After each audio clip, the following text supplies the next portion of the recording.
What's up, seekers? Welcome back to the channel, man. How you guys doing? Hopefully you guys are doing alright, man. If you guys are brand new to the channel, you guys don't know what we do. We break down scary and creepy videos, man, on the net, on the web, from YouTube videos to TikTok videos, IG videos, Facebook videos. Anything weird, usually unexplained, you can find right here on this channel. Just want to thank the seekers, man, for tapping into the channel, subbing up, and hitting that post notification bell. I really appreciate that support, man. That's how we can grow the seekers, man, by you guys hitting that like button and spreading the videos, man.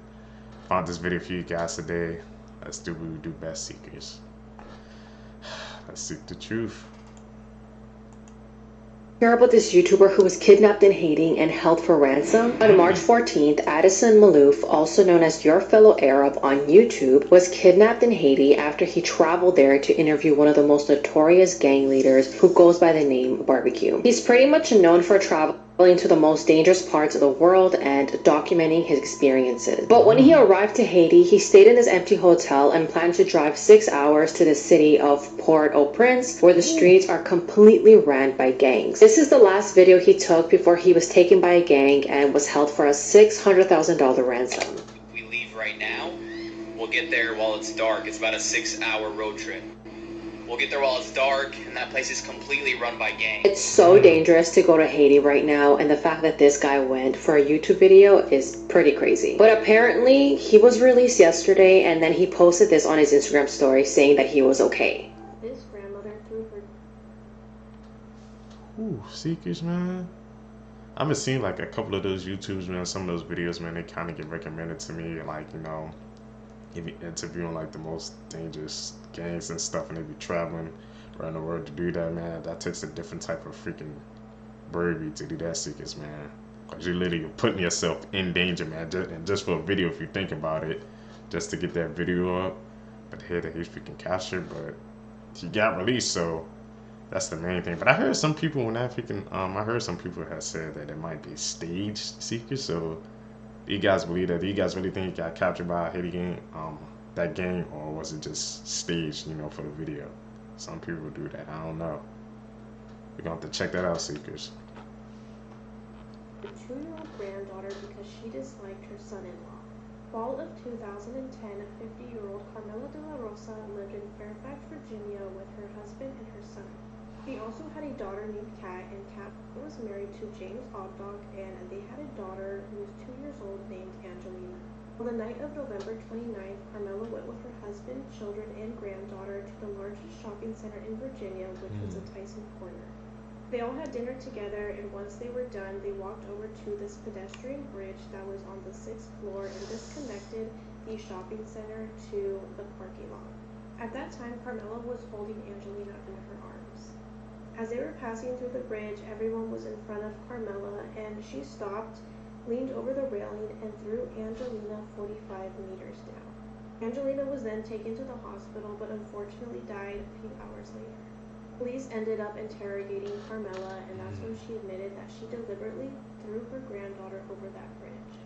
They had asked her why she did this, and she stated that at that moment she had just lost her mind.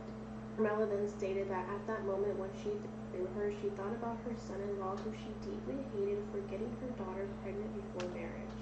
In September of 2011, Carmela went to trial, and her lawyer stated that she had mental problems and that she was taking medication for it at that time. The jury found Carmela guilty of first-degree murder, and she was sentenced to a max sentence of 35 years in prison. This is currently the most... Seekers, man. Tell you, man, the things people will do, bro, when they have that freaking anger in their heart is just... It's just mind-blowing, man. She got mad at her son-in-law because of what he did with her daughter before. I guess they got mad in her eyes, and she just decided to say, we're just gonna end it all. Just because he did something that she didn't like, and she just decided to take it to the freaking most extreme level, seekers, man. That's how I said, seekers, you gotta be aware of these people, man, around in your lives. You don't know, man, what they'll do, bro, if you piss them off or make them angry. Crazy case, seekers. terrifying video on the dark web. It was published anonymously, so we don't have any more information. But the ending will call everything into question. What the hell is that?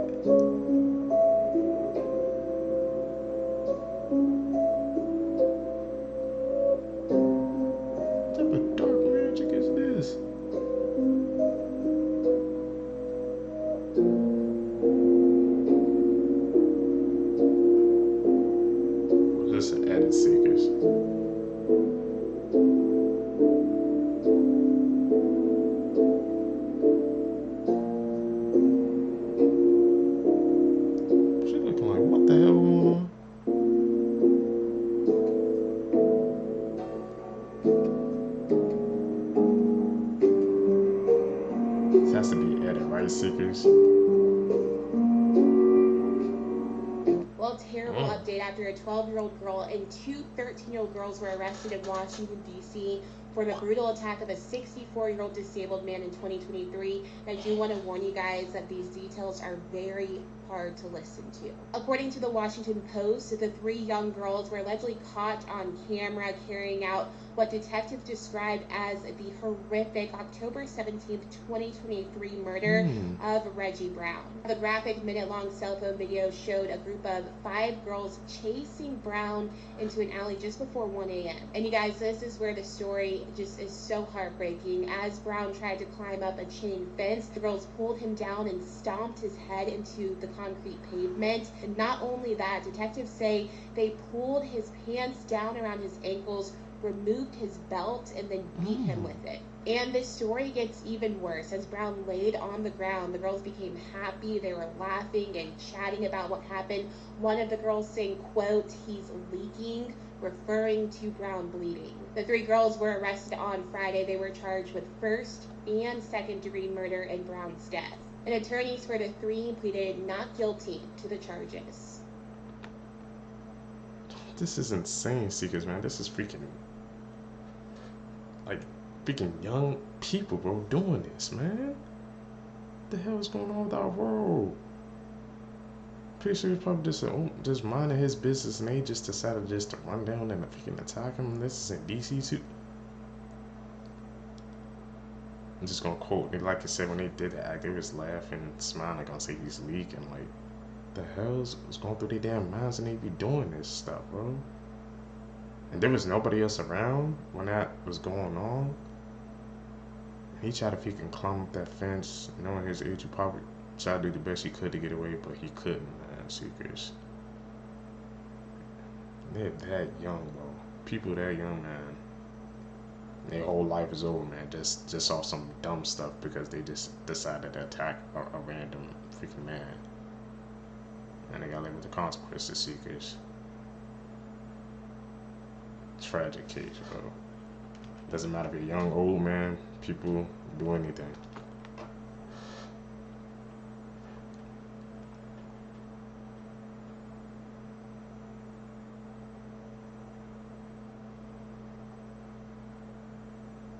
Do you guys remember the case of Lacey Fletcher, the woman who melted into her couch? Well, the people responsible for this have been sentenced. But let me remind you guys a little bit about 36-year-old Lacey. In 2022, she was found deceased on her family's couch, and apparently she sat there for 12 years without moving. So how exactly does that happen? Well, Lacey had severe autism and she was nonverbal, so she solely depended on her parents as her caregiver. But after years of neglect, she weighed less than 100 pounds. She was found covered in maggots at her own waist. And again, this is how the couch looked like when they found Lacey deceased. Lacey's cause of death was acute medical neglect, and ultimately her parents, Sheila and Clay Fletcher, were each sentenced this month to 40 years, but will only be serving 20 years in prison. Now, what's outrageous is that her parents, who went from this to this, testified that their daughter refused any medical attention. How can someone who couldn't communicate and completely relied on them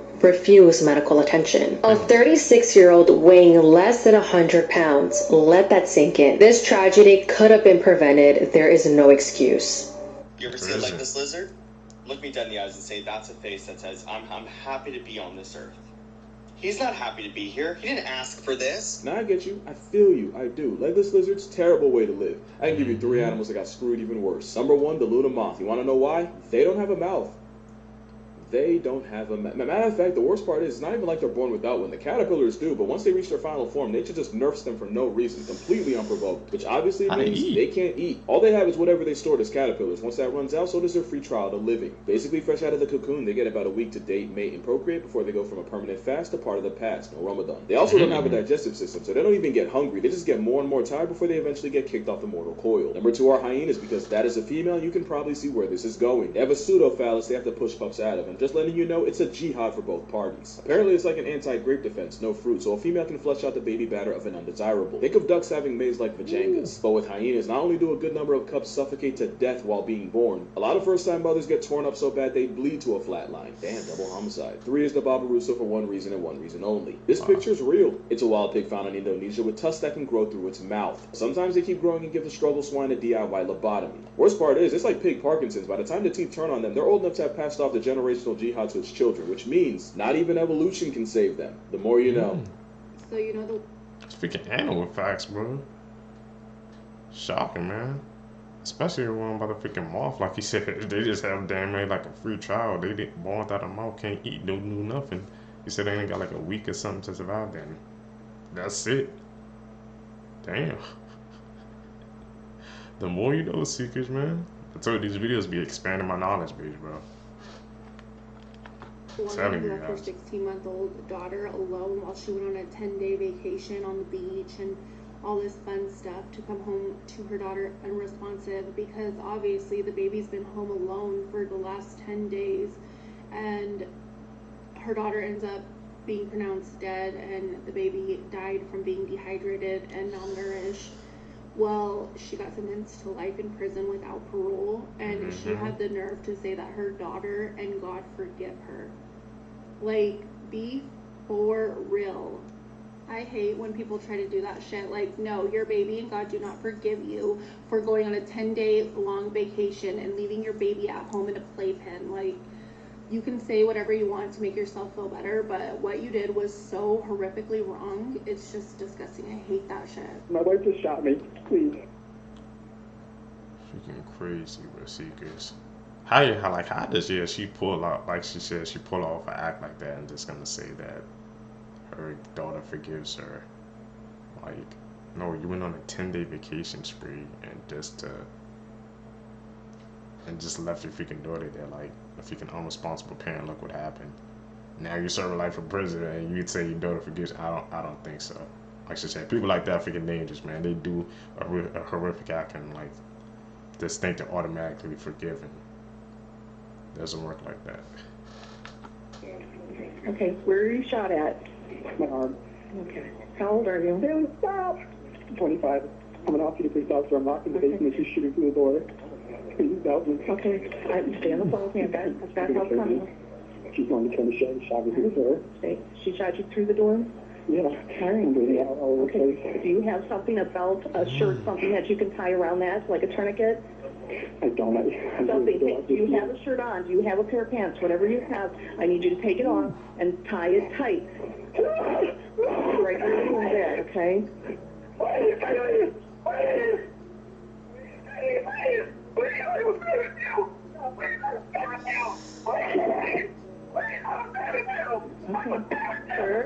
Sir? Can't even hear.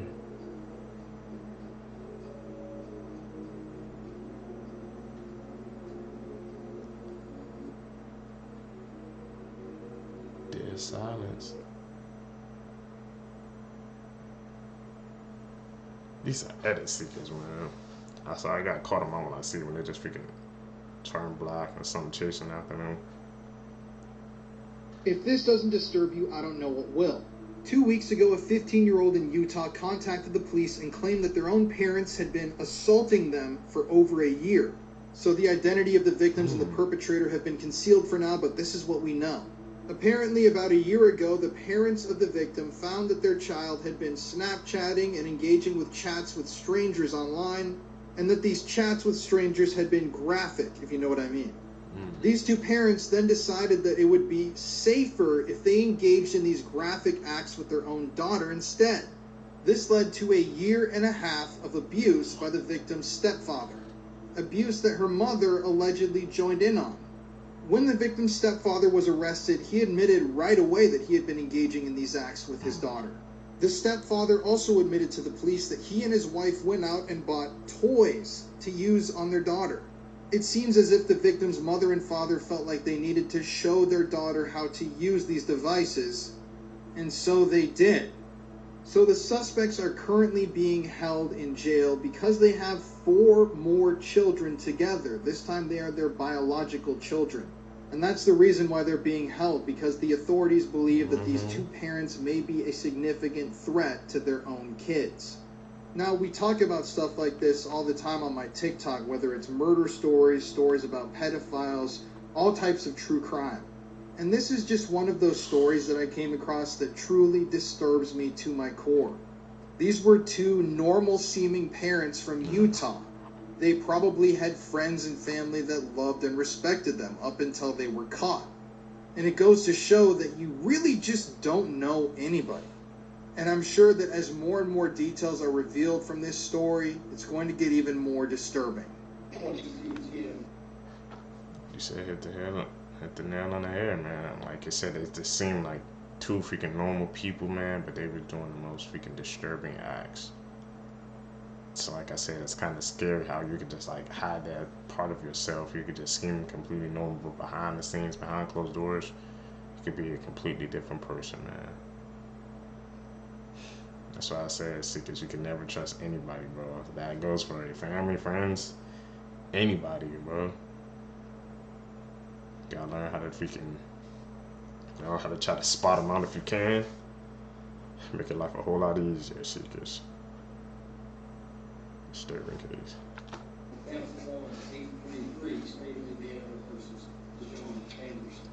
Ms. Anderson, for the record, would you state your full name, please? Yes, I am Princess Calipia Hatan Tupac II, representing the entity Dejon Anderson. You're known as Dejon Anderson? I'm representing the entity as Dejon Anderson. Your date of birth? My date of birth is February 2nd, 1961. That would make you how old? That would make me 63 years old. And the last 4 digits of your social security number? I do not have a social security number. I have a declaration of nationality underneath the Washita Morris of the Indigenous People of the United Nations, Chapter 221593. Oh, she lost. My address is...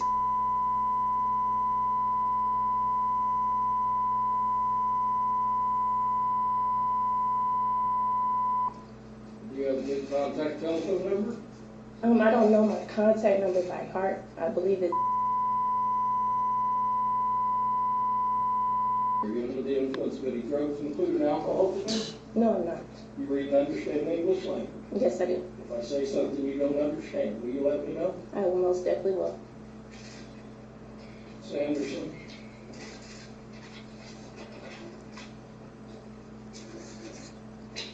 Officer Music, who's investigated this, looked for you for the past 2 years. And Prosecutor Hunt have charged you with 3 counts of criminal conduct. Count 1 is murder as a felony. Would indicate that between April the 10th, 2022, and April the 16th, 2022, in Washington County, state of Indiana. See, because you got someone they zoomed into their hands, but she didn't. Hot take, not gonna apologize for it. 1v1, a Wolverine would whoop a honey badger. Streets made this aggressive bull cut the face of Black Air Force energy. Well, Tom the Wolverine's the CEO of Cell Block D tendencies. First of all, they're more than capable of hunting for themselves, but some dudes can't be bothered to get their own bread. Instead, they gotta steal from the baker. And by baker, I mean they'll tax animals like wolves, cougars, even bears. Let me remind you, they're about the size of a medium dog, yet the crackhead courage can have an overgrown canyon cat backpedaling. And you thought honey badgers were on timing. And they are, but Wolverines, where else are you gonna find a war weasel 2v1ing a pair of wolves?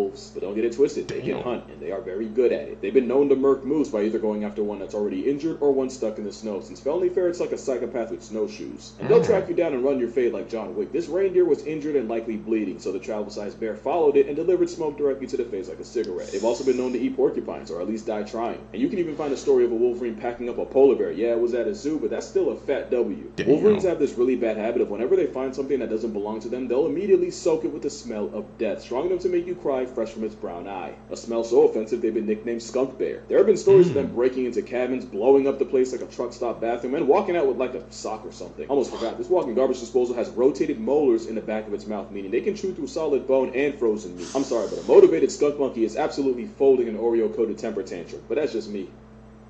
It truly is, bro. I ain't know Wolverines was like that, man. That makes sense, man. You know, I guess why they based it on the Wolverine, you know, the freaking character off of it. It's deadly too. Sundays after church, when we all just clean through the leftovers, it's like the highlight of my week. I love it so much. It is. Mom doesn't get mad at us for eating anything. That and the kids just open up. Like, everyone's pretty relaxed. The husband of a popular social media. You saw the way she freaking paused when she said the kids, when the daughter said she doesn't get mad when we eat anything, and she just gave it that look. Like, why the hell you just say that? So they was only eating one time a week. She caught her in 4K. That's why, like, I think that's why she got freaking mad. Because this freaking got documented. And she probably didn't want that to get out, seekers. It's the little things, man, the details we gotta pay attention to. The influencer has been charged over the alleged murder of his own mother.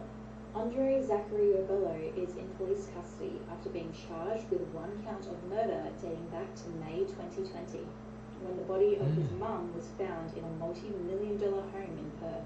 The cryptocurrency dealer and business manager is married to model Gracie Piscopo, who has over 1 million Instagram followers. Rebello fronted court on Tuesday and is also facing 35 fraud charges, which allegedly occurred in the months following his mother's death. The alleged offences stem from May to July 2020 and include forgery and attempts to gain a benefit by fraud. Rebello has pleaded not guilty to the alleged financial claims and will face a trial over that matter in December next year. Rebello has not entered a plea on the murder charge and will face court later this year. Andre and Gracie have been dating for 8 years and share a 3-year-old son named Romeo. Gracie's social media accounts were once flooded with photos of her and Rebello, but she has been noticeably absent for most of the past year. Rebello did, however, feature in a video on Miss Piscopo's YouTube account in September. Rebello will face court again on December 21st. Once again, man, social media can freaking cloud your perception, bro. She posted those pictures, and you think they were the freaking, like, perfect couple, but you didn't know the freaking horrible backstory behind of what the guy did, the husband. It's like, damn, it's like, social media really freaking changes your perception, bro. Like, you can have a whole fake life online, but you don't know what's going on behind the scenes. That's what I've been learning recently, seekers. Hopefully you guys learn that as well, man. Don't believe anything on the internet. You can't. It's a mirage. Bryant dropped his guard. He thought they'd stopped recording. I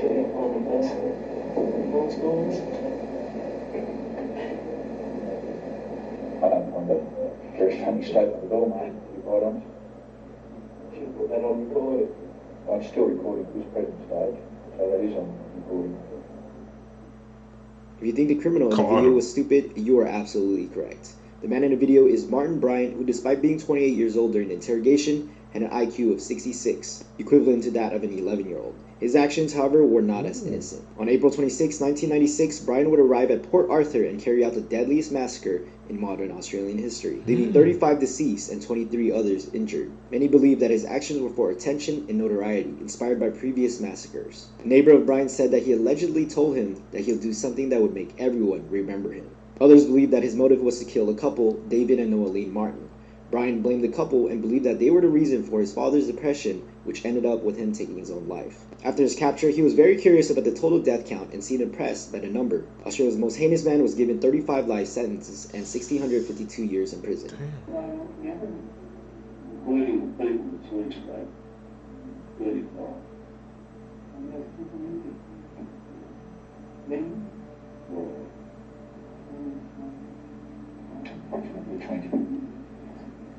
What's the know all this?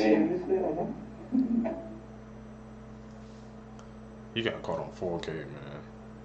I'm into that, so he got all those damn life sentences too. You got action for your consequences, man. They said he had an IQ of 66. That's freaking what the hell? Alright, here are some movies that have scared the shit out of me, and I will never stop recommending them. But be warned, because some of these movies are very violent, very creepy, and just overall, like, what the fuck am I watching type of films. But as always, let's just fucking jump right into it. First up, let's talk about the movie Baskin. This is a 2015 Turkish horror film about 5 policemen who are responding to a distress call coming from an abandoned building. And when they get to the abandoned building, they go inside, and the more that they inspect this building, the more they realize they're entering the literal mouth of hell. The reason this movie freaked me out so much was its overall visuals, but honestly, like, the third act is just so, like, disturbing, and it just makes me feel really gross and weird inside. Like, this movie, I'm not gonna lie, did give me nightmares for a few nights after watching it. If you would like to check this one out, here's the list of where it's currently streaming. Next up, let's talk about The Sadness. This is a Taiwanese horror film about a virus that breaks out, and this virus basically causes people to act out on their most intrusive and, like, violent thoughts. This movie follows a couple who are trying to reunite amongst the fucking mayhem that's going on. The reason that this movie freaked me out was mainly this dude on the very top. Like, he just freaked me the fuck out. This guy just gave me really creepy and, like, pervy vibes, and he has this, like, maniacal laugh that just, like, really freaked me out. Like, I would not want to be chased by this dude, like, whatsoever. Trigger warning though, there is an essay scene, and all I'm gonna say is it involves an eye socket. That's all I'm gonna say about that. But also be warned, this movie is extremely bloody and extremely gory. It's honestly one of the most goriest films that I've seen. And if you'd like to check this one out, here's the list of where this one is currently streaming. Next up is the movie The Similars. This is a Mexican horror film about a group of people in the 1960s who get stuck at a bus station during a horrible freak rainstorm. One by one, each person falls victim to a very unusual seizure, and when they come out of the seizure, they all have the same face of one man that's at the bus station. And they all start to notice that even like on the magazines and posters at the bus station, all the people on it have the same face of this man. The reason this movie freaked me out so much was because it's very like Twilight Zone-y. Like, things are happening in this movie that should not be happening, but they are happening. And it's just very like, what the fuck? You could almost categorize this movie as a cosmic horror film, which is like my favorite subgenre of horror. I guess you can kind of say this really does freak me out because it's kind of like the fear of the unknown. Like, we don't know why this shit's going down, but it's going down. And if you would like to check this one out, here's where this one is currently streaming. And as always, if you guys have seen any of these movies, please let me know what your thoughts are in the comments. Some freaking crazy ass movies. Some crazy movies, man, with those freaking devious plots, bro. I ain't checking those out, though. I ain't gonna lie. Those descriptions he gave, you said he was in a horror and he got nightmares, but I believe him, bro. He gotta see this. That ain't me. I ain't checking those out. Seekers, man, that's it for this video for you guys today. If you guys made it with me to the end of the video, you're a true seeker seeking the truth. I greatly appreciate the support, guys. Like I said, guys, make sure you guys subscribe to the channel, hit that post notification bell, hit that like button, man. Also, follow me on my social medias on there as well, guys, so all the seekers, so we can stay connected. Trying to get my numbers up there as well. Like I said, awesome, man. Tell me again, man. Like I said, should I start a Discord so you guys can send me clips, man? I'll do it, but only if you guys like want me to do it. We've gone in April, man. Hopefully I can continue my daily uploads, man. Like I said, I'm still deciding because the things going on behind the scenes that may kind of prevent me from doing daily uploads, but we're just gonna see how this shakes out. I'm out. You guys can catch you in the next one. Peace, seekers. What's up, seekers? Welcome back to the channel, man. How you guys doing? Hopefully you guys are doing all right, man. If you guys are brand new here, man, if you guys don't know what we do, we break down scary and creepy videos, man, on the net, on the web, from YouTube videos to TikTok videos to IG videos, Facebook videos, anything weird, usual, unexplained, you can find it right here on this channel. Just so, like I said, I want to thank the seekers who's been tapping in with us, man, subbing up to the channel. Really appreciate that, man. Like I said, we seek the truth. That's how you guys find us, man. In order for the seekers to grow, I need you guys to subscribe, hit that like button, and also hit that post notification bell. Let's do what we do best. Let's seek the truth. The girl was killed and had all of her teeth removed by a cartel member while on vacation in Mexico. The body of 23-year-old Lisbeth Flores was found dead in the Mexican town of Matamoros. The sad thing is, Lisbeth was a mother of 2 and was also visiting Mexico for vacation. On August 9th, 2023, Lisbeth told her mother that she would be crossing the border into Matamoros to visit her boyfriend. Lisbeth assured her mother that she would return later that evening. This wasn't her first time crossing the border, but for some reason, her decision to do it did not sit right with her mother at all. Maybe it was her instincts telling her something bad was going to happen. But regardless, she let Lisbeth go. However, when Lisbeth failed to return home that night, her mother knew something was wrong. She filed a missing persons report immediately the next morning. But tragically, the day after filing, Mexican officials discovered Lisbeth's lifeless body abandoned on a field in Matamoros. And the condition of her remains were absolutely horrific. She had been brutally assaulted and all of her teeth were removed from her mouth before she died. And the fatal injury seemed to be from a powerful blow to the head using this large rock that was discovered at the scene. Some say it was robbery, others say it was sexual assault, but no one really knows what happened exactly between Lisbeth and her killer. The good thing is the killer was arrested. Braulio Martinez was caught at his residence in connection with the murder, and after pleading no contest, he was sentenced to 14 years in prison, which many people thought wasn't a long enough sentence. This is just so sad, and due to the violence in this area, Lisbeth's mother is now without a child, and her own 2 kids are left without a mother. But luckily, local businesses stepped up by contributing funds to her children's education. As this kind gesture definitely helped, nothing will bring back their mother, Lisbeth Flores. May she rest in peace. So how, like I said, how her mom felt like something was off, seekers. I'm telling you, it's like parents that got that like sixth sense, man. When it comes to the kids, they can just sense when something is off or something is weird. Trust that feeling, man. Here's the scoop on the top family murders. This family, no one could find them around December of 2019. Family members were like asking law enforcement to do a wellness check. Law enforcement showed up, knocked on the door, they didn't answer, and so they just left. Until weeks later when they come serve a warrant on this dude for fraud in his medical practice. When they show up, they find out dude has been living in his house with his entire family murdered and all sleeping together in one room. They were drugged with Benadryl, then stabbed. His wife, 13-year-old, 11-year-old, and 4-year-old. When he's first arrested, dude confesses. I don't know if he gave a reason. I've heard stories where he's like, I totally snapped and came to at the police department, but he confessed at one point. But fast forward a year, and now this slimy dude is saying that his wife drugged and killed her kids, drugged and killed herself, and now he's awaiting trial. I'm trying to backtrack. No secrets.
actually covered this like quite a few times. We've been down this rabbit hole before. Tragic story.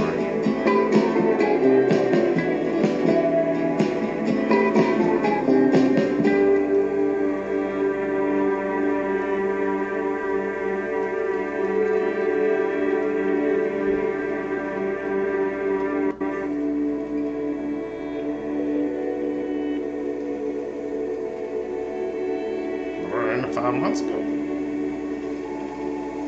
Why don't let me know this secrets? What the hell? Alternate reality?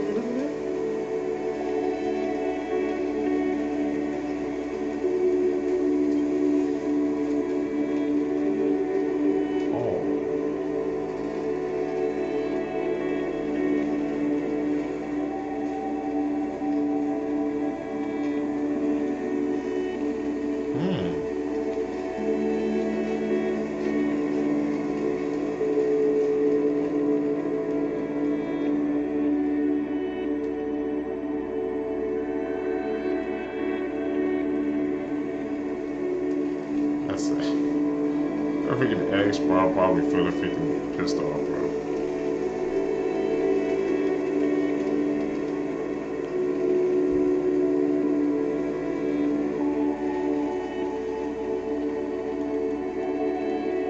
What?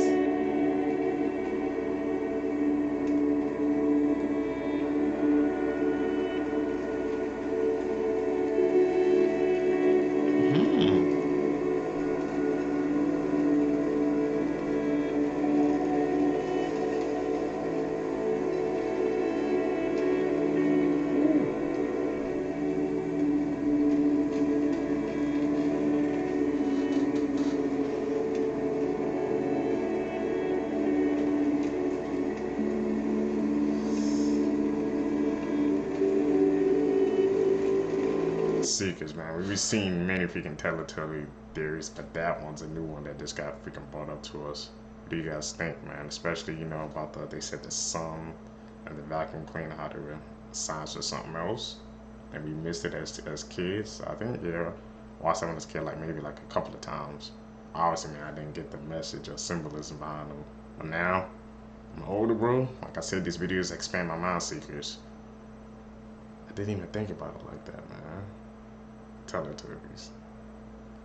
That's some timing, bro.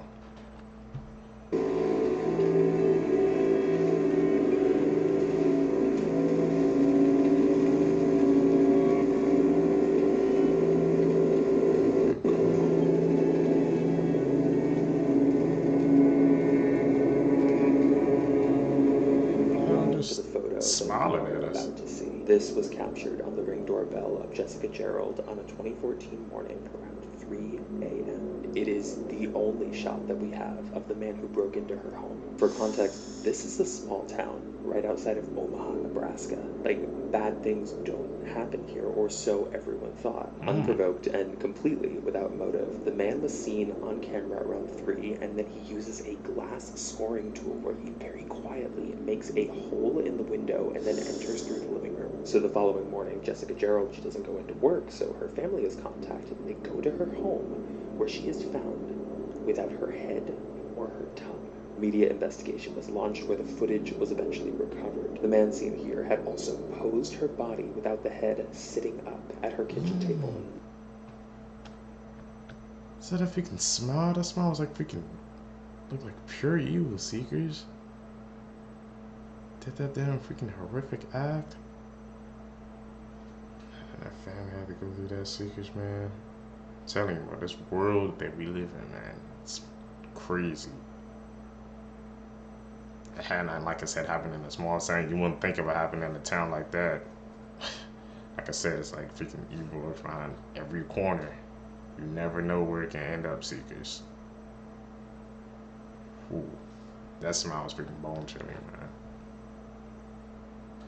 Here are some ideas that I have for saw traps that I can't believe we haven't seen yet in any of the 10 movies. Why are we not throwing anyone into a wood chipper? I cannot believe we live in a world where the Halloween franchise threw someone into a wood chipper before Saw did. Like, you could have somebody conveyor belt style getting pushed into it. Maybe they have to make a confession before they get thrown in there. On a similar note, why have we never had a saw trap where somebody faints at the sight of their own blood and is unable to complete their trap because of it? I think this is a unique and fun concept, and I would love to see what Jigsaw would do in this situation. Would they pull them out and try again with a different test, or just let them have it? Bear with me.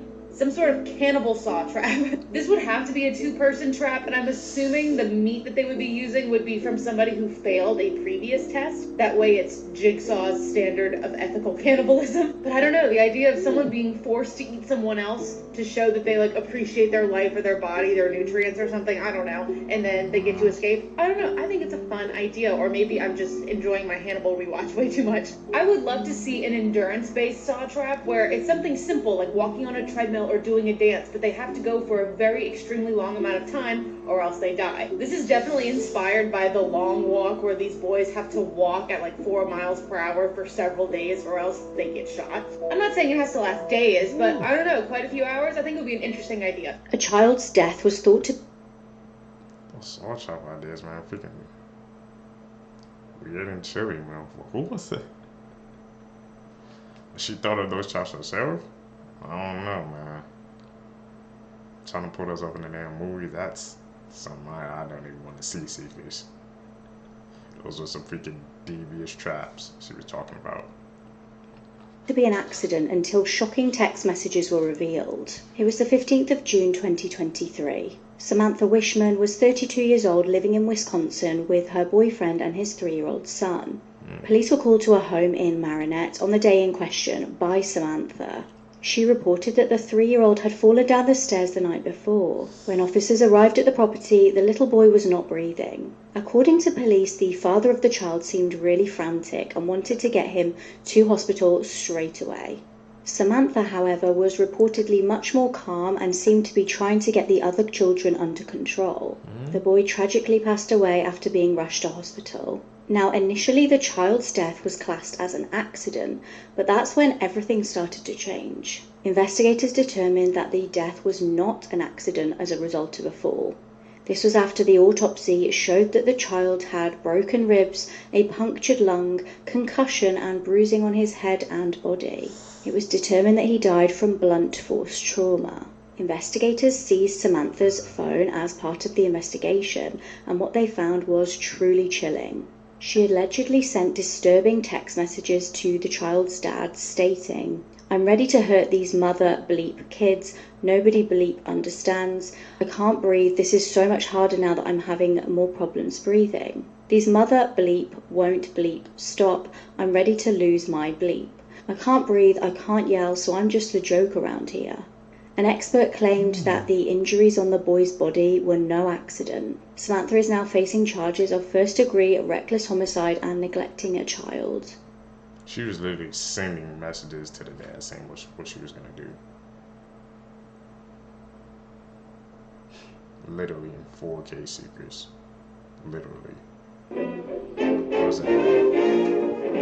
Things that bother you, they never bother me. I feel happy and fine.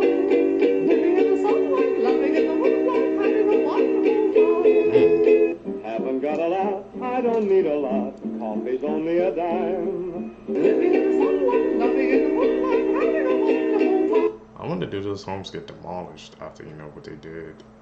The conspiracy theories around the eclipse on Monday are getting so wild, ranging from the end of the world to a mass human sacrifice event to declaration of martial law to usher in a new world order, and even, and I'm not kidding, Jesus' return. So let's just dive into some of them. The first theory that I've seen a bunch of is the solar eclipse will begin a mass human sacrifice event. Now, a post on Reddit as well as multiple videos online say that the line from the solar eclipse of 2017 and the line from the upcoming one on April the 8th creates an X very close to the New Madrid fault line. The theory goes on to say that they, whoever they are, will use a man-made device to trigger that fault line, causing a massive earthquake, which will then be blamed on the eclipse to make it look completely natural. Number 2. Operation Balloon. This theory claims that the government, using the eclipse blackout as cover, will deploy balloons filled with poisonous gas. I mean, nighttime is a thing. every night. Number 3, the eclipse will usher in 3 days of complete darkness. This video, which somehow got 371,000 likes on TikTok, claims that the Bible's prophecy of 3 days of darkness before Jesus' return could happen on Monday. So maybe just chuck that in your schedule for around Wednesday. Number 4, the USA will be destroyed if they don't change their evil ways. The path of the eclipse goes through 2 towns called Nineveh, and in the Bible, Jonah was sent by God to tell the town of Nineveh to change their ways and repent, or they will be destroyed. And what links this to Monday is that an eclipse took place around when Jonah arrived in Nineveh. Number 5, the government is preparing for something, because the National Guard and hazmat teams were never activated for a solar eclipse before 2024. Now, the fact that local governments have issued in these measures is true, but only to manage the influx of crowds and people. And not only that, but similar preparations have been issued before. In the 2017 solar eclipse, the National Guard for Oregon was deployed. Now, it kind of goes without saying, but there's no actual evidence to support any of these theories. Only coincidences which people are inserting meaning into. But hey, April the 8th is fast approaching, so I guess we'll just wait and see. I remember when that eclipse happened, Seekers, man. Everybody was outside. I seen some people just standing out there looking up. It was a weird time, man. You know, they had, if you can put on the glasses to see, they said don't directly look up. People talk about how they're gonna look up, they was gonna burn their eyes, man. So there was just a lot of people out on the street, man. But those theory seekers, what do you guys think?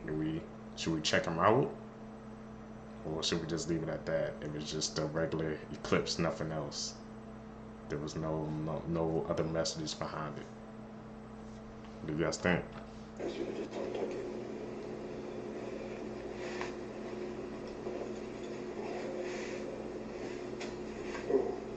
stops right there. There's a little gap there because you hit my ribs, but okay. Thank you.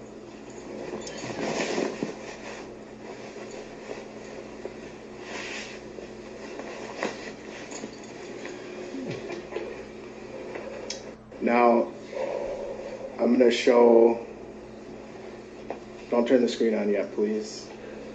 It's going to be frame 3111, and I don't want to show it gratuitously, but I want the jury to see it. So if we could just turn it on for a second, turn it off. Yes.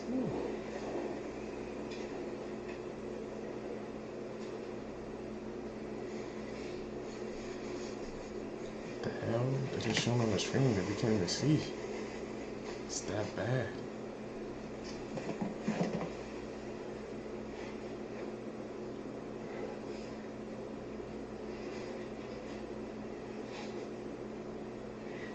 I don't have anything else. Mr. Nelson? His face, you can tell. Mr. Martin, my name's Aaron Nelson. I want to ask you some questions, okay? Yeah. I understand watching the video and seeing the pictures is upsetting to you. Is that fair? Yes. I'm going to try to do it without the photos, but if you need to see one, you don't need to display it. Just let me know if you need something to refresh your memory. I'm happy to show you on my computer or some other way. I want to do this as easy as we can. Does that make sense? Yes. Okay. Want to ask about some of the things that you initially... An important new feature for those situations where you want to let a loved one know you made it back home safely. Check-in. Whether you're walking home after dark or going for an early morning run, you can start check-in with a family member or friend to let them know when you get home safely. As soon as you arrive, check-in automatically detects that you're home and lets your friend know. But if something unexpected were to happen while you're on your way, it can recognize that you're not making progress towards your destination and check in with you. And if you don't respond, it can automatically share useful information such as your current location and the route you took.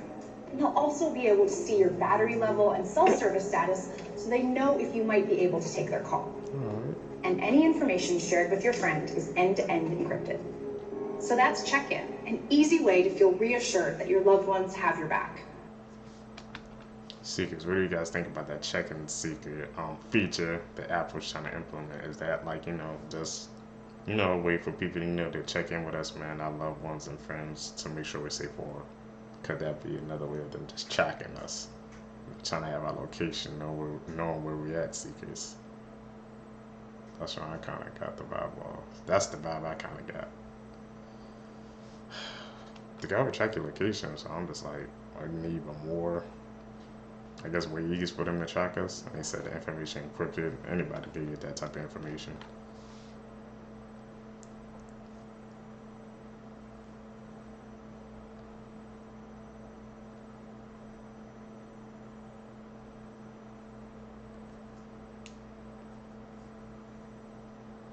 Florida man gets life for biting, gouging officer's eye, and streaming the entire attack on Facebook.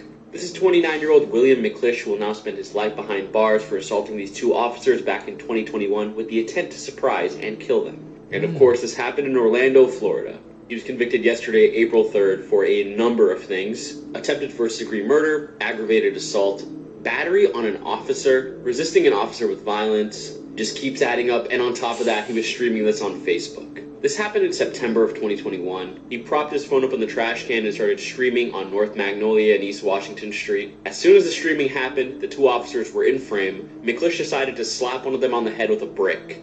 And of course, as the title suggests, he bit one of them and gouged one of the eyes. He also snatched one of the officers' radios off of his uniform to prevent him from calling for help. Now, he represented himself during the trial, and all he said was, "I didn't do it, the evidence was tampered with." However, obviously, he streamed this whole thing live, so it wasn't. He kind of incriminated himself with that. Let me know what you guys think about this in the comment section below, and as always, these videos are for informational purposes only. Man, Florida's it's a dangerous place. I didn't even think about it. Like, what the heck? Like, he streamed that, Seekers. And he represented himself in court, saying the evidence was tampered with. Like, he literally caught him in 4K, man. He literally did it to himself. These Florida freaking cases be getting weirder and weirder with each video, Seekers. I didn't even notice it until now.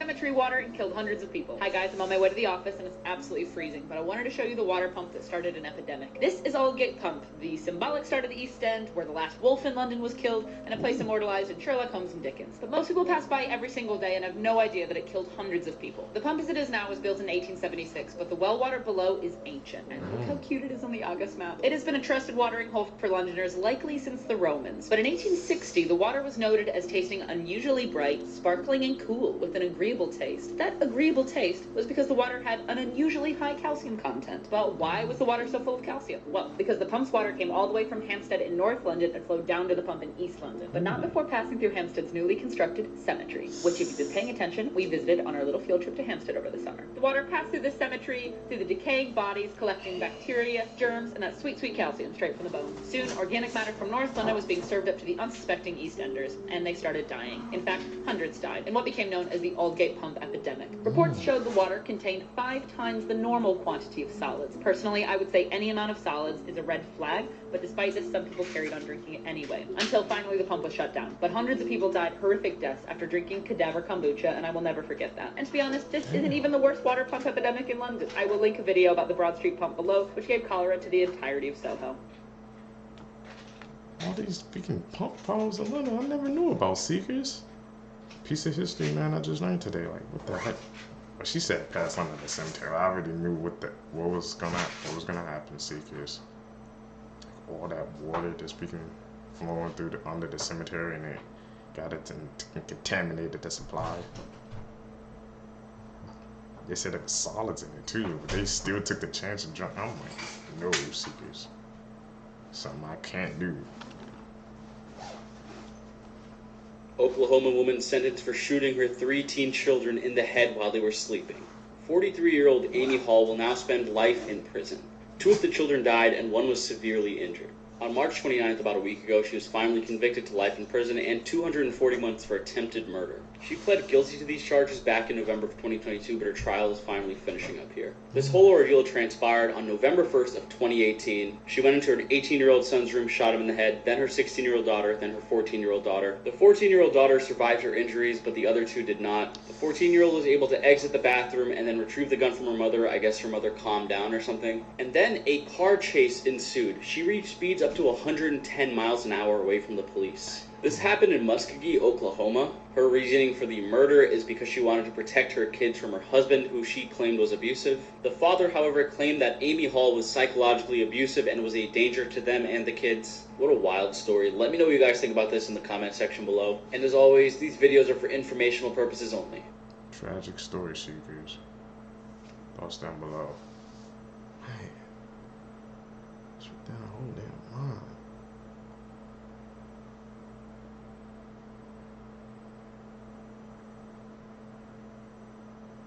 You guys, this is so horrible. This mother went into her teenagers' bedrooms while they slept and pew-pewed them in the head. Her name's Amy Leanne Hall. She's from Okmulgee, Oklahoma. I might have said that wrong. So first she went into her 18-year-old son Kaysen's bedroom and did him. And then she went into the bedroom where both of her daughters slept. They are 14 and 16, and she did the same to them. Now this one right here is the 16-year-old. Her name is Chloe. She was in the ICU on life support for 4 days, but then she ended up coming off. The 14-year-old survived because the bullet just grazed by her head and her neck, and she was actually able to escape into the bathroom and then convince her mom to hand over the weapon. Police were called out to the scene that morning around 6:30 a.m. by Kaysen's friend, who was staying the night and was sleeping in the same room as him. According to the reports, after she did it, she took off. There was a 4-mile-long high-speed chase where she was going 110 miles an hour. But they were finally able to get her into custody. She originally told police that she didn't even realize what she had done, but then she told them that she was protecting her kids from her estranged husband, who she claimed was really abusive. She said she thought she was saving them. Apparently, they had been in a really bitter custody battle for almost 2 years. She also told police that the plan was to unalive the 3 kids and then herself, but missing the 14-year-old interfered with all of that. Now, this all happened on November 1st, 2018. She pleaded guilty on November 28th, 2022. Apparently, sometime in between those years, she attempted to take her own life while in jail. So that caused things to get delayed. She just received her sentence on Monday for life in prison for the 2 counts of murder, plus an additional 240 months in prison for the attempted murder of her 14-year-old Nicole. I'll never understand why parents go through custody battles and do that to their kids. And I can't imagine how traumatic that must have been for Kaysen's friend. This is one of the... Like, I didn't even know, like I said, I didn't even know his friend was in the room. Sometimes I put you on and the friend seekers. Like, yeah, I've noticed it when it came to these cases, like, whenever there's a custody battle involved, like, one of the parents always try to take the kids away from the other parents just to, like, prove a point or something. I'm like, do you understand it's your kids as well? Like, when you do that, you're not only hurting the other parents, you're hurting yourself in the process. I don't think that goes to the head seekers when they think about doing those type of things. The worst cases in human history. This is the murder of Christine Silan. She was from the Philippines and was a volunteer in church, and she used the church every day from 4 to 6 p.m. On the day of her murder, she went to church as per her schedule, but she didn't come home after that. Her parents then started to worry, and they began searching for her with their neighbors. And what they found is absolutely horrid. They found her body in a farm where half her face was sliced like a piece of pizza, and her face was literally skinned down to her skull. Also, her brain was completely destroyed by acid. The police then started investigating, and they checked the cameras and found out that she was with a guy. The people started protesting about this case, and the case was then given to special officers. They had a lot of pressure on this. A week before this happened, she broke up with her boyfriend, so the police took him into custody. And he was proving that he was at home all day when she was murdered, but officers were completely tired of this case, and they then sentenced him as the murderer. But after a few months, a thief was caught in a store where he confessed that he murdered and raped Christine. He said he started talking to her on Facebook with a fake account and was using fake photos of another guy that was pretty good looking. Christine fell for the guy, and she assumed that he was about 20 years old, and they started texting daily. One day, they both decided to meet up at 6 p.m. near the church she went to. But upon arriving, Christine noticed that this was not the guy she was talking to, and he was around 40-ish years old. She then refused to talk to him and tried to go back, but he held her hands extremely forcefully. He then took her far away from town and raped her repeatedly and put iron rods inside her personal organs. He then cut her face in half and then skinned her whole head down to the skull. And to make it even worse, he put acid inside of her head. The autopsy also revealed that her tongue, trachea, esophagus, parts of her neck, and her right ear were missing. The self-proclaimed killer of this case, named Renato Lanis, said that he used barber-type scissors and stabbed her 30 times on different parts of her body and skinned her face. Christine Silan was only 16 years old, and this case is extremely haunting. There's a picture of her body that was found in the field, but Google did a really good job of not showing it and hiding it. So even if you do go looking for the picture, I don't think you're going to find it. This is one of those cases that after you get done reading it, you just feel some sort of uneasiness. I feel so bad for Christine's family, and I can't imagine finding my daughter in this state. May Christine Silan rest in peace. Terrifying facts you never knew. If your immune system ever found out that you have eyeballs, you would go blind. Which means right now your immune system has no clue that you can see. Because if it did, they would attack your eyeballs until you can no longer ever see. This is because your eyeballs have a protein in them called crystalline that doesn't exist anywhere else in your body. So if your immune system found out and checked them out, it would be like, something's wrong here. Studies show that most serial killers are born in November. Today's high school students have the same anxiety levels as insane asylum patients had in the 1950s. I'm not gonna lie to y'all, my anxiety might be up there too. There's a disease called fatal familial insomnia, where people suddenly one day lose their ability to fall asleep, which leads them to slowly go insane. They can't distinguish dreams from reality anymore and go into some type of paranoia. It becomes so severe that they eventually die. Those that make it to the final stage and don't die usually end up in a vegetative state, no longer conscious. And it can happen to any one of you. About 3,000 people go missing every year in the United States. The last execution by guillotine was in 1977. This was in France. And also that was the same year the first Star Wars movie came out. You are always 6 minutes away from death, but breathing resets the clock.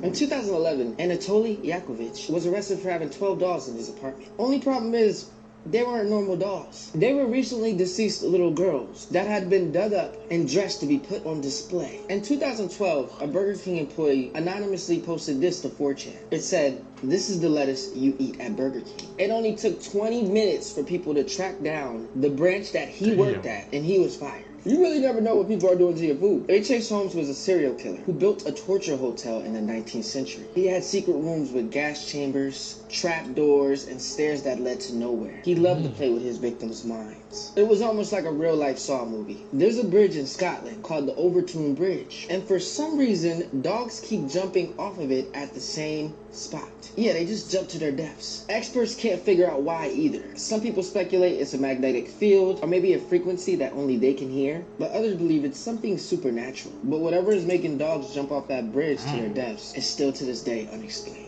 Joe Matheny was an infamous serial killer who not only cooked his victims to eat for himself, but also made them into burgers, using their remains. He then sold them to unsuspecting customers from a roadside food stand. We really never know what we eat. I'm cooking all my food myself. Because why don't we eat over people's house? In 2021, a new homeowner was shocked to find a boarded up wall. When he ripped the boards off the wall, he discovered a hole. In that hole was a doll clutching a note. The note saying that she killed a family who lived there in the 1960s. Be honest, would you move out? In 1978, there was a pilot named Frederick Valentin. Him and his plane disappeared in Australia. His last communication was, "Melbourne, that strange aircraft is hovering above me again." It is hovering and it is not an aircraft. This is a mugshot of William West and William West. Oh, and they're not related at all. But they were both sent to Leavenworth Prison at the exact same time in 1903. And after some confusion, the staff finally figured it out. They were two different people who had the exact same name and looked identical. This was said to be one of the main reasons why we now use fingerprints to identify somebody. There's biotech being developed as we speak that can make prisoners feel they are serving an 1,000-year sentence in a matter of 8 hours. That's horrifying. Imagine thinking you spent 1,000 years somewhere, and then when you wake up and snap out of it, you realize that it was only a couple hours. Do you know how crazy that is? Anyways, like this video if you want a part 2. Some crazy information you were saying at the end, Seekers. Especially about the saying how they're speaking two guys, the twins. That's why we use speaking thumbprints and animal. Like, imagine that coincidence. Just two guys that look like end up in prison, man. And they had to freaking change the whole system because of that. And the biotech they freaking developing, that's scary, man. I tell you, Seekers, man, this technology, bro, we getting out of control. Like, imagine you spending your, like I said, 1,000 years and something, you wake up, it's only been a couple hours. That's damn near, that's like a genjutsu, bro, they trying to put you in, man. That's an anime reference. Seekers, that's it, man, for this video for you guys today, man. If you guys stay with me to the end, you're a true seeker, seeking the truth. I appreciate the support, guys. Like I said, guys, I'm daily upload, man, freaking April, bro. I haven't missed a day since like March, man. I've been going strong.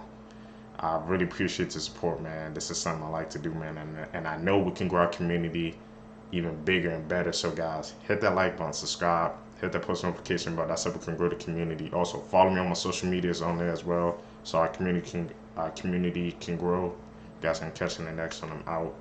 Peace, Seekers. What's up, Seekers? Welcome back to the channel, man. Hopefully you guys are doing all right, man. If you guys are brand new here, if you guys don't know what we do, we break down scary and creepy videos, man, on the net, on the web, man, from YouTube videos to TikTok videos, IG reels, Facebook reels, anything weird, usual, and unexplained you can find right here on this channel. Just want to thank the Seekers, man, who's been tapping in with us, man, summing up to the channel. I really appreciate that, man. That's how we grow the Seekers, man. But you guys liking the video, subscribing, and hitting that post notification bell, we can grow our community together. Found this video for you guys today.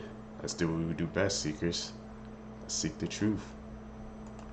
Suffered a botched circumcision and was raised as a girl for 13 years. In 1965, David Reimer was born a boy along with his brother in Winnipeg, Canada. But at 8 months, he suffered a botched circumcision and unfortunately, his genitals were accidentally burnt off. While his twin brother was fine, David's damage could not be fixed. So David's parents consulted with Dr. John Money, and he suggested that David undergo sex reassignment surgery and be given hormones and instead be raised as a girl. His parents took the advice and changed David's birth name from Bruce to Brenda. Dr. Money believed that David could be easily raised as a girl despite being born as a biological male. The doctor even told David's parents to never tell him or his twin brother what happened to him as a baby. As the twins got older, Dr. Money continued to see them for annual checkups, but it's been said that during these appointments, he would make them rehearse sexual acts as he photographed them. Throughout David's childhood, he rejected anything feminine and consistently showed masculine traits. By the time he reached 13 years old, he was suicidal and his mom realized that he wasn't happy being a girl. Soon after, David's father finally told him the truth and immediately he changed his name from Brenda to David. David then began taking testosterone and going through various operations to rebuild his genitals. But he continued to suffer from psychological trauma throughout his life due to Dr. Money's experiment, and not long after, his twin brother passed away. And sadly, at the age of 38, David committed suicide. A lot of people blame Dr. Money for David's death, but his defense is that it was the right thing to do at the time. When I think of theme park rides...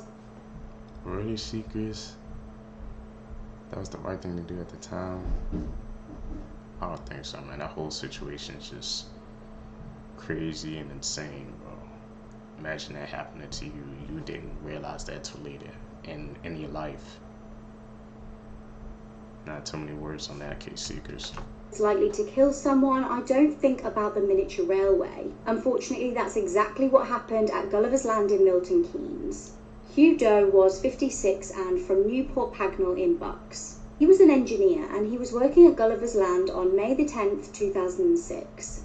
He had been doing some maintenance on the miniature railway train at the theme park, and after the work was completed, it's reported that he stood up after giving the driver the all clear to move the train on. Tragically, he was killed instantly when the train went into a tunnel. Hideously, it's reported that he suffered a huge amount of trauma to his skull and brain before being dragged through the 10-foot-long tunnel. When a health and safety spokeswoman was asked for comment, she stated that he had been decapitated. She stated, "There was probably 2.5 to 3 inches between the top of the carriage and the tunnel." The park was closed to members of the public the day after the incident as a mark of respect for the victim. There was an inquest into Hugh Doe's death.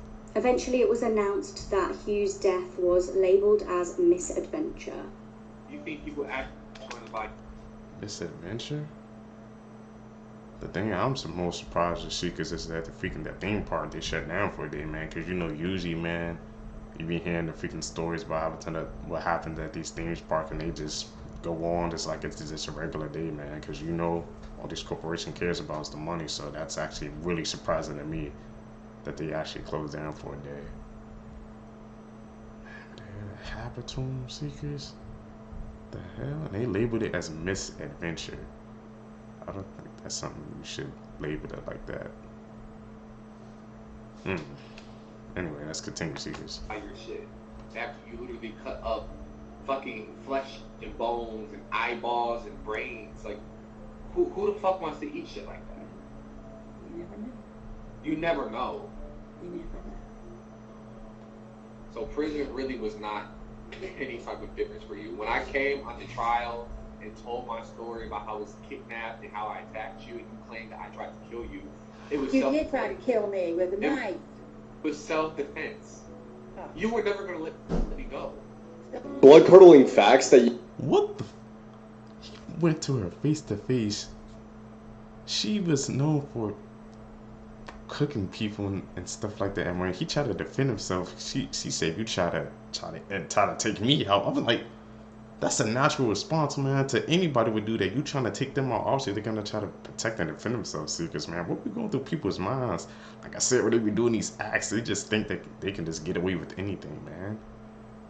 It truly is like they don't have a grasp on reality. Seekers, what do you guys think about that case? You wish you never knew. Part 13. Hundreds of thousands of bodies have either been lost or buried at sea, so every time you swim in the ocean, you're basically bathing in a graveyard. Chainsaws were originally invented for childbirth. Female mummies in ancient Egypt were always decomposed more than the male ones, and this is because the male bodies were embalmed a lot sooner while the female bodies were kept at the family home until they started to decompose a little bit.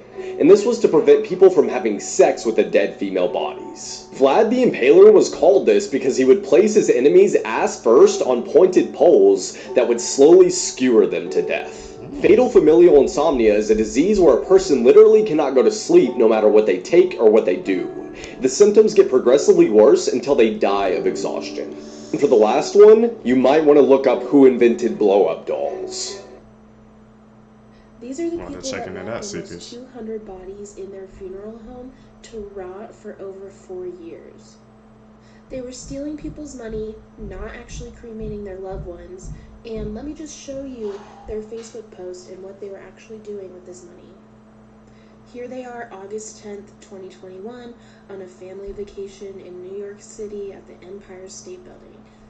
In October of 2021, it looks like they were actually trying to buy his grandparents' old house. And they say, "We had a cash offer ready to go. Wonder where all that cash came from." Here's November 9th, 2021. Looks like they're in South Beach, Miami now, which is not cheap. Staying at a hotel right on the beach. And here they are just 1 month later in December of 2021, bragging about their nice hotel in San Francisco. And then in February of 2022, another vacation, this time to Vegas. Him and his wife and his family all going on these vacations. Here's a post from December 2021 talking about how he's so happy with where his businesses are at, the right people in the right place doing the right thing at the right time. Yeah, you were never doing the right thing. You're just seekers, man. People like that just like have no morals, man. Like, you're supposed to be taking care of those freaking bodies, and y'all just took the money and ran and just went on lavish vacations, and then you're acting like you earned their money, talking about people being in the right place in the right time. No, you cheated and stole that freaking money from the families. Like, the people understand like how that affects them, and you just left all those freaking people, the coffers, man. Like, what happened to their freaking bodies, bro? Man, seekers, man. People, when they be doing these things, I don't think they understand like how much it'll affect another person. Truly, man.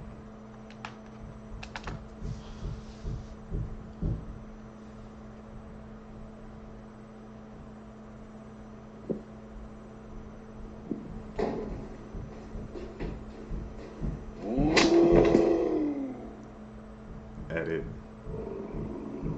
Call like I said. He says that having his own fingers amputated has made him feel more complete. Yet he says he's only 46% of the way to becoming an alien. And what he has planned next is disturbing. This man hails from Montpellier, France, and his name is Anthony Lafredo. Anthony calls himself the Black Alien. He began his transformation at the age of 27, and in order to look less and less like a human, he's already had tattoos all over his body, as well as numerous cosmetic surgeries such as removing his tongue, nose, ears, and 2 fingers. He's also had his teeth dyed purple, and the whites of his eyes black. He even had silicone implants implanted. To justify all this, he explains, first you have to know what you want, then you have to have the courage to say it, and finally you have to have the energy to do it. According to some sources, his next steps are to have his legs amputated and to become very thin. So we wonder what he'll look like when he's reached 100% of his transformation. And more importantly, we wonder why nobody's stopping him because he's clearly hurting himself. But he says, I'm lucky enough to live the life I want, to do what I want physically. It's absolute freedom. There's no one to stop me. Except that he still complains when he gets kicked out of public places like certain restaurants, which don't hesitate to ask him to leave. Now the rare... He must have become an alien seekers. In all the videos we covered together, this is my first time I heard something like that, man. And he's going through the process, man. He's got all those tattoos. Like I said, the first time when I saw him, it looked like something had just happened to him, like he was in an incident or something. But to hear that he was doing it to himself, man, because he wanted to become an alien, bro, and he wants to get this full form, like he said, he wants to get thinner, man. Seekers, we're gonna have to check out that case, man. If you guys can check it out, find some more details, tell me down below, bro. We gotta find him, man. That human alien, bro. The black alien, that's what they call him. This lip type is a Cupid's bow lip, where the middle of the upper lip dips down and there are 2 distinct peaks on either side. You can also see it more clearly here. It's difficult to quantify as there haven't been any high quality studies, but it's thought that less than 5% of people have this lip shape. Interesting. Everyone laughed at him when he married her, but 2 years later, they regretted it. The story begins with this guy named Sean, who met Amelia and instantly fell in love. But when he would tell his friends about her, they would just laugh. But Sean knew he loved Amelia and was going to propose to her. Amelia had always been bullied because of her weight, but Sean loved her no matter what. When they went out in public, they would get dirty looks. People would laugh at them in the streets. But Sean did not care and decided to marry her. 2 years down the line, Amelia had a secret that Sean did not know about. Sean was so in love with Amelia, he decided to marry her regardless of people laughing at him. They got married on the beach and looked very happy. But 2 years down the line, Amelia had a deep secret. Sean started to notice that something was off. The couple looked happy, but Amelia was keeping something from Sean. Amelia had been distant for many months, and one day Sean decided to ask Amelia what was wrong. Amelia finally opened up and said that she had been cheating on Sean. Immediately when Sean heard this, he was shocked. He was so angry and felt betrayed. In Texas, a 17-year-old named Isaac Gonzalez was arrested after cutting his ankle monitor off and taunting police on social media. Gonzalez, a murder suspect, who fired around 100 bullets into a residence, resulting in the unintended killing of an innocent woman named Novita Brazil and the injury of another person. He is now facing charges of murder and aggravated assault with a deadly weapon. Additionally, an unnamed 15-year-old boy is facing a murder charge in connection to the incident. The shooting took place when Gonzalez and the 15-year-old mistakenly targeted the wrong house, believing it to belong to a rival gang. This led to the death of Novita Brazil, a 25-year-old woman who was studying at her home. Following the shooting, the suspects engaged in a high-speed chase with the police and discarded several firearms believed to have been used in the incident. They were initially apprehended, but were able to post bail. During their arrests, both suspects displayed a shocking disregard for law enforcement and the seriousness of their actions. You could tell, man, he's like he was throwing up signs when he was getting taken away. People need to have more regard, man, for freaking human life, bro. And they did it at the wrong house as well. He was just an innocent bystander, bro. Man. Bone-chilling story seekers, bro. Gotta be more careful out here, man. You can never know what would have happened.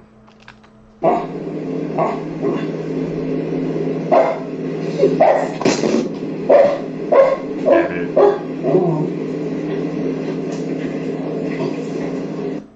This pedophile mom in Ohio committed one of the most horrific crimes I've ever read about. I'm going to add a trigger warning in here right now. This is a very, very disturbing story, so viewer discretion is advised.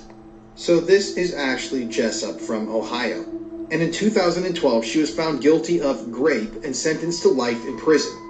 But who did Ashley assault? Well, it was her own 10-month-old baby. At the time of this crime, Ashley was dating 24-year-old Jordan Russell. The two seemed to be very in love, and they frequently exchanged explicit materials over email and text message, of themselves, obviously. But then in August of 2011, Jordan asked Ashley to do something shocking. He asked her to perform explicit acts on her own 10-month-old baby son. And obviously he wanted her to film it and send it to him so he could keep these videos and images. And for some shocking reason, Ashley actually obliged. And she performed graphic and gruesome acts on her own son. So later that month, Jordan had actually broken up with Ashley and he already had a new girlfriend. And this new girlfriend of Jordan's was going through his computer when she discovered these extremely disturbing images and contacted the police. So obviously when the details of this case were made public, everybody was absolutely shocked. And the judge in this case actually stated that in his 30-year career, this was one of the most bizarre and disturbing cases he had ever had to cover. So Ashley was eventually convicted of a litany of charges, including assault, rape on a minor, everything like that. And she's still in prison to this day, serving out that life sentence. Now, this is a really, really disturbing story, and I really do think that she should be in prison for a very, very long time. The scene of one of the Seekers. Like I said, judge about 30 years, never seen something freaking that weird and bizarre. Neither have I, not until today, man. It's like these people, when they freaking do these acts, like, they truly don't think about the freaking consequences, man. And they hit that the freaking night down and her boyfriend freaking requested it. I feel like something should happen to him as well, because he even freaking requested it. He wanted to see something like that. So something's obviously off in his freaking head as well. So I feel like something should happen to him. True was like, no. Dude, that's something that young as well? What the heebie-jeebies, bro. Damn. The most notorious crimes of the 1990s is For Sale in Boulder, Colorado. The house where John Benet Ramsey lived and died has hit the market for $6.25 million. I've done my best to match up the listing photos with the crime scene photos, so we're going to take a walk through and see what's changed and what remains the same. But first, let's talk about that price. A recent study done by Real Estate Witch tells us that a full 37% of people would consider it a deal breaker if the home that they were buying was the scene of a violent crime. So let's take a look through and see if you think they changed enough to warrant that high price. Here's what it looked like in '96 on the outside. Since 1998, they installed privacy gates and they actually changed the address of the house. Here's what the house looks like today inside. In this crime scene photo of the dining room, take a look at the French doors. They just painted them black and they left the same hardware. Much of the first floor looks exactly the same as it used to, even down to the curtain rods in this family room. New owners have put in a brand new kitchen. You can see the recognizable black and white tile flooring is gone, but they've kept this walk-in refrigerator and added a new stainless steel panel to the front. In the butler's pantry, the black and white tiling is still there. At first glance, the bathrooms in this house might appear updated. When you look a little closer at these old crime scene photos, you'll see they've added a new sink and top, but this vanity and the drawer pulls are exactly the same. And in some of the bathrooms, the distinctive black tile around the tub is still there. In the primary suite, we see that they replaced the old blue carpeting for some fresh beige carpeting, but not much else has changed. Even the wall sconces are the same.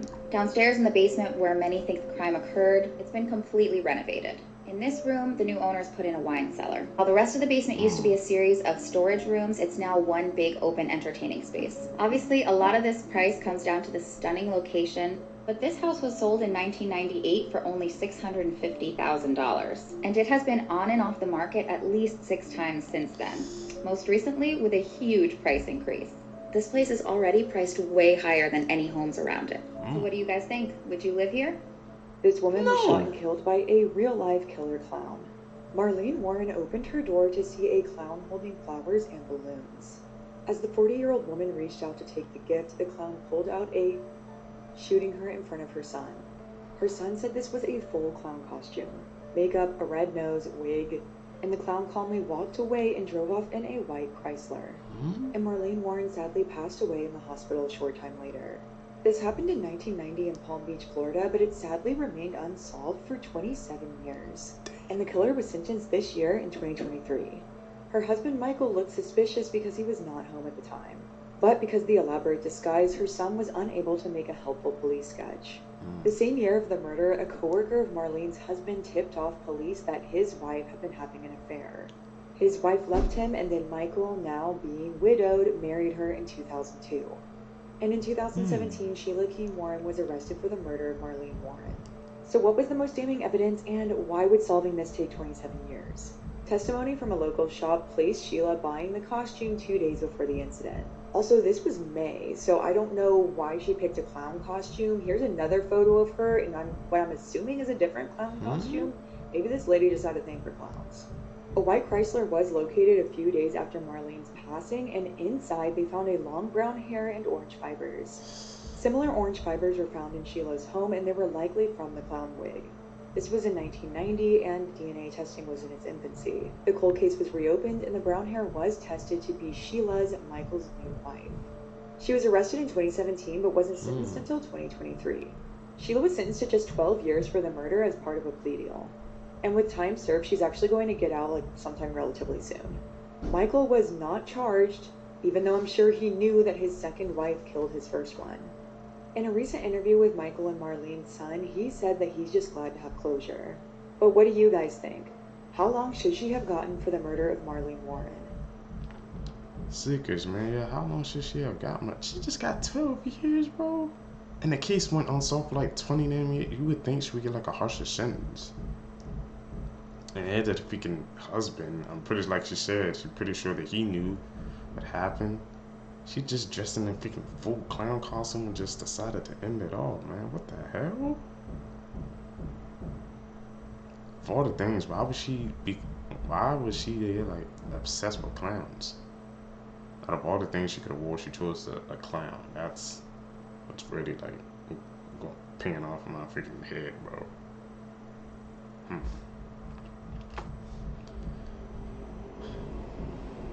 That it. Gotta call it like I see it. This is the Trey Cesler case, the YouTuber who murdered his entire family. This is Trey Cesler, and he was known as Mr. Anime on YouTube. Back in the early days of YouTube, Trey was actually a super popular creator on the platform. And he's also been credited to kickstart the anime community all on YouTube. In his videos, he would review anime, video games, and stuff like that. And he got a couple 100,000 followers. But as time went on, people started to realize something wasn't right. He started to make a lot of videos with weapons in them, like guns, and he also posted images and talked about how he had killed animals. He used real weapons in some of his videos, and he even went to random buildings at night and just shot at them for no reason at all. But in 2012, Trey's life would take a disturbing turn. In February of that year, he posted on his channel saying that he was going to reward himself and take a break. But on March 13th, 2012, he said he found a new job, which was 100% going to prevent him from posting on YouTube in the future. And on March 20th, 2012, Trey decided he was going to kill people. And he decided to start out by killing his family. On that day, he went to his family's home and lured his mom into the garage. And he then shot her in the chest at point-blank range, killing her. He then went back into the house and shot his brother dead in the head. Trey's father, who was sleeping, woke up from all the gunshots and walked over to investigate. And Trey then shot him in the chest, just like he did to his mom.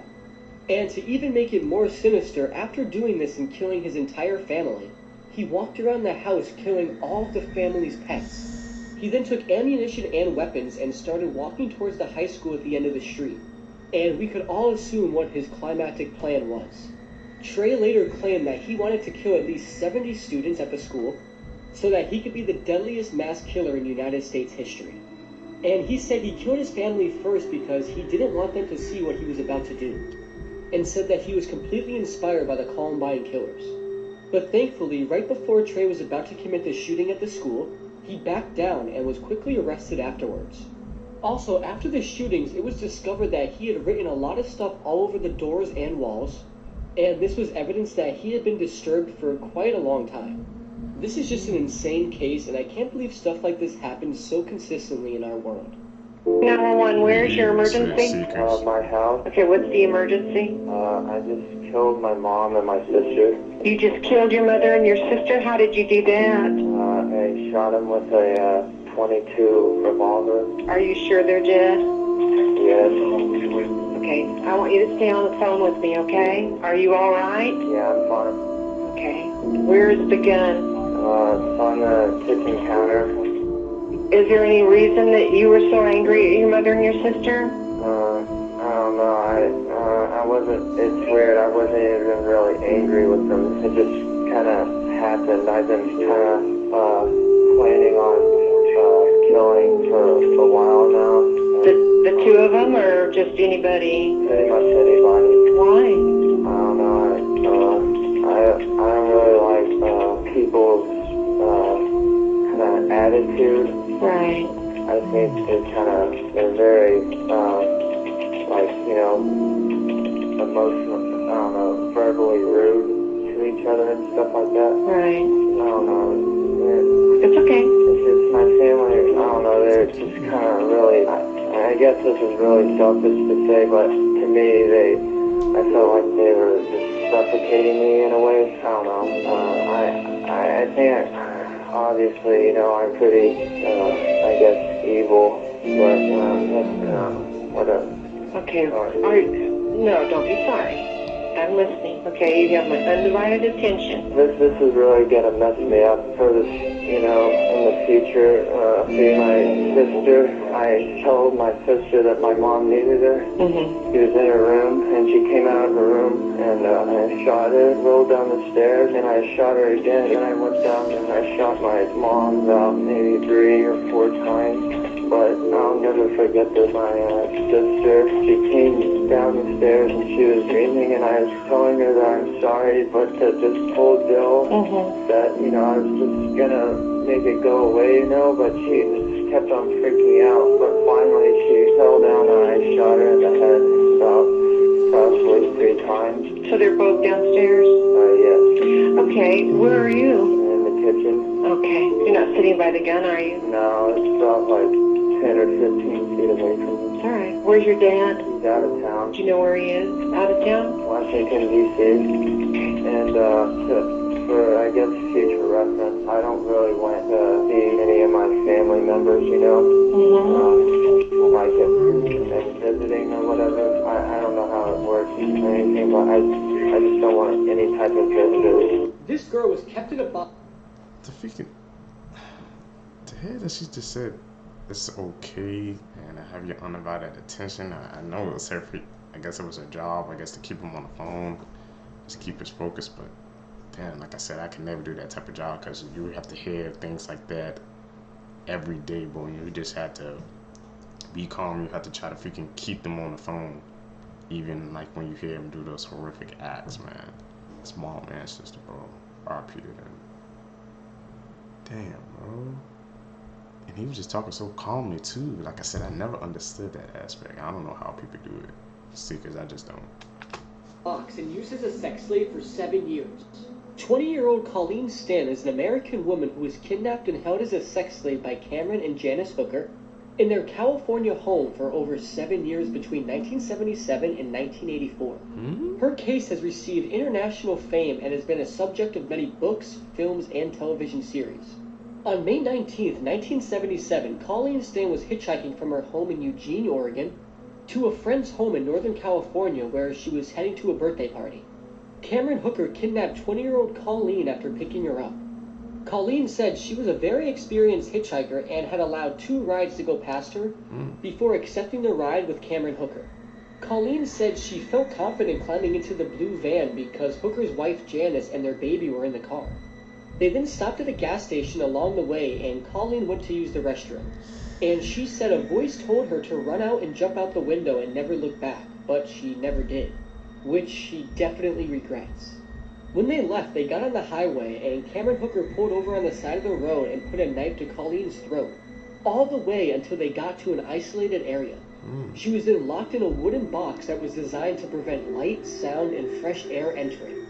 After this, Colleen was tortured and kept locked in the box for 23 hours a day until she was given a contract and forced to sign herself into slavery for life in January 1978. Her kidnapper also said that they were being watched by a powerful organization called the Company, and if she ever tried to escape, they would torture her and harm her family. Colleen then became a slave, and her new name was Kay, and she was forced to call Cameron master. Cameron then started raping Colleen, and it was mostly consisting of oral rape. Cameron reportedly didn't want to have normal sex with Colleen because he considered that to breach his agreement with his wife. Instead, he raped her with objects. To avoid painful punishments, Colleen tried to comply with Cameron's commandments, which later led to her being allowed to go out to jog and work in the yard, and even help him with bigger stuff like an underground dungeon for more slaves. Even with an open door, neighbors, and a telephone, she never made an attempt to escape because her fear of the Company kept her from seeking help. Additionally, Stan was also allowed to visit her family by herself in 1981, but did not reveal her situation due to her fear of the possible consequences from the Company. Her family thought she was involved in some sort of cult, and they did not want to pressure her to stay in fear that she would stay away forever.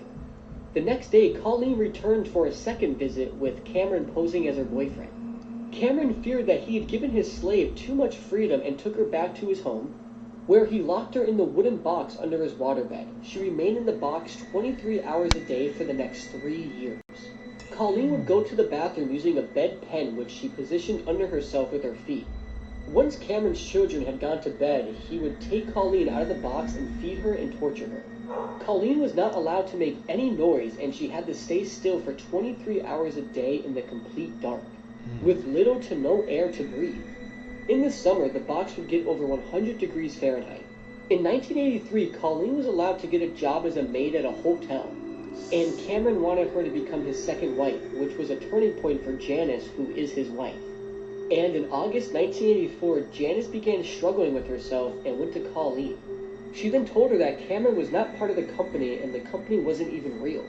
Janice then helped Colleen escape to a bus station where they had Colleen's parents help bring her home. Colleen Stan is still alive today, and she experiences PTSD and has extreme back and shoulder injuries, which is from being trapped in a small box for 7 years straight. This case is extremely gut-turning, and could you ever imagine this happening to you? Luckily, Cameron Hooker was found guilty of kidnapping and sexual assault and was sentenced to 104 years in prison. Insane secrets, bro. Truly a freaking evil case, man.